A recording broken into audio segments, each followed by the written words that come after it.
అవునవును correct correct.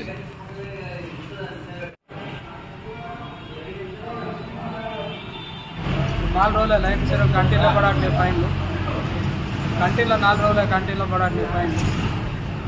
Non local మాది, local ఇంటికి పోయి వచ్చేదాకా డైలీ 250 ఫైన్ పడాటింది. మేము చేసే హోటల్లో పని 400 కైకిలో పని చేస్తాం సార్. అట్లా ఇక రేపు డైలీ 250 ఫైన్ పడ్డాక మేము 150 తోటి ఏం బతకాలి, ఏం చేయాలా? నడి ఊర్లో కెమెరాలు పెడితే ఎట్లా? ఊర్ల నుంచి కెమెరాలు తీసేయాలని కోరుకుంటున్నాం. సో టౌన్ లిమిట్స్లో కొన్ని కొత్త కెమెరాస్ ఏర్పాటు చేయడం జరిగింది. సో మనకు ఆటోమేటిక్గా మనకు వైలేషన్స్ క్యాప్చర్ చేసే కెమెరాస్ కూడా ఏర్పాటు చేసినాము. దాని ద్వారా ఆటోమేటికల్గా మన కంట్రోల్ రూమ్ నుంచి, కామారెడ్డి కంట్రోల్ రూమ్ నుంచి కూడా